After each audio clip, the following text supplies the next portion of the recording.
Hey there, card folks. Speedrobo here, and today I have a Shadow Dragon deck profile. So Shadow Dragon is a new attribute from Dragon World that works similarly to mummies from Danger World.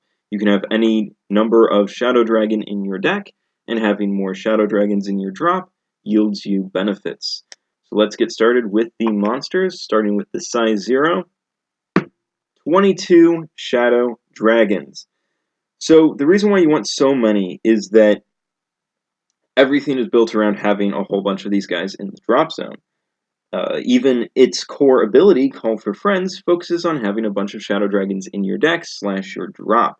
So Call for Friends is pay 1 gauge for an act skill. If you do, put the top 2 cards of your deck into the drop zone and call any number of Shadow Dragon attribute monsters from among them by paying their call cost. You may only use this ability once per turn. So there is the Shadow Dragon card name and the Shadow Dragon attribute. These are two different things. The attribute will be in brackets and the card name will be in quotations. And it's important to understand the distinction between the two, as it is fairly important. Off of this, you can call any Shadow Dragon attribute cards. So you don't just get to call Shadow Dragon card name, you can call any other Shadow Dragon monsters, assuming you can pay for their cost. And that's an important thing to keep in mind.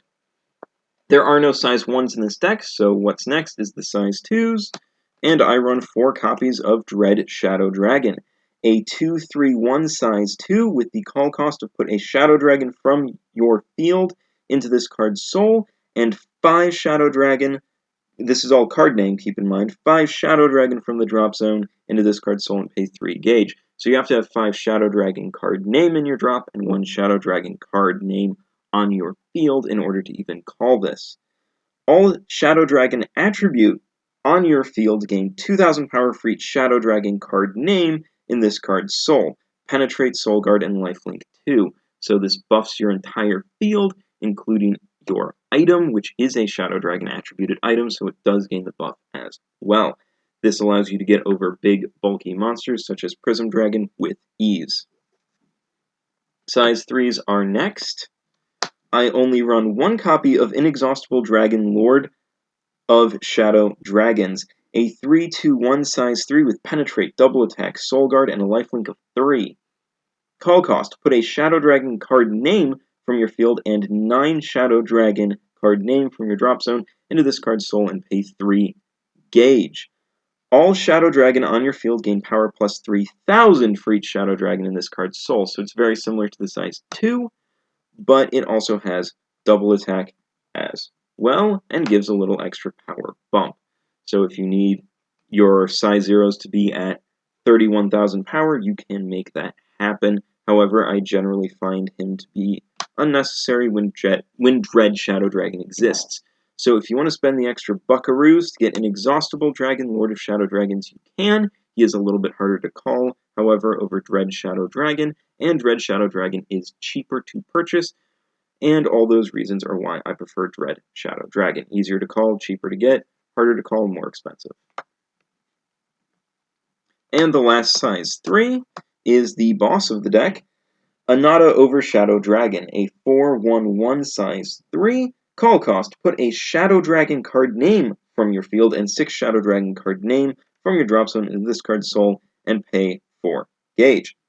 If this card is on your center, all Shadow Dragon attribute on your field gain power plus 1,000 and critical plus 1 for each Shadow Dragon in this card's soul, Soul Guard, and Lifelink 3. The crit buff off of this is nothing to sneeze at. In fact, it is very, very powerful. It is extremely powerful. This will turn your monsters into 8 crit behemoths, and it is easy to get 4 attacks off per turn with this deck. This can OTK opponents, no problem. That is all for the monsters, so let's talk items. 4 copies of Shadow Scale Sword Drago Shadow, a 1/1 item that this card can attack even if you have a Shadow Dragon attribute monster in your center. All souls in all Shadow Dragon attribute monsters on your field cannot be put into the drop zone due to card effects, and when a Shadow Dragon attribute enters your field from your hand, charge 1 gauge. So even though it has to enter from hand, this gauge charge is phenomenal, as gauge is a big component in this deck. You need a lot of it in order for this to work effectively, and since it can attack even if you have a center, the crit buff from Anata is fantastic. Impacts, let's talk those.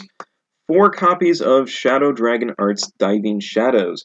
Cast cost, put any number of souls from a Shadow Dragon attribute on your field into the drop zone.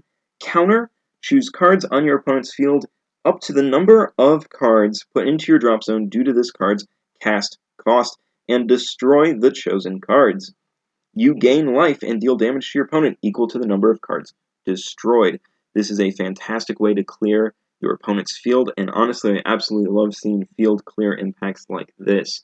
It's very reminiscent of the Dragon Knight impact that destroys the opponent's field, as well as Unorthodox Arts 400 Demons. This card is great, and you should run it at 4 guaranteed. Spells are last on the menu. I run 3 copies of Force Return.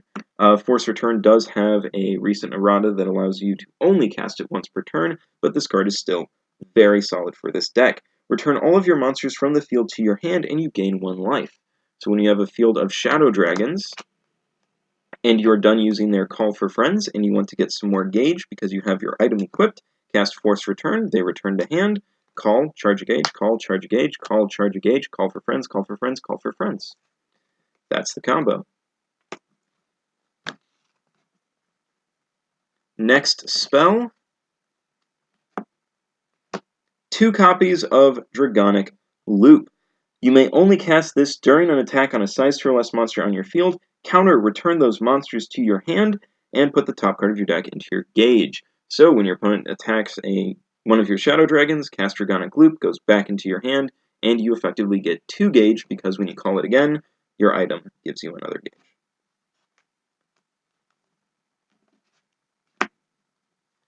Then I run 4 copies of Dragonic Shadow Gauge.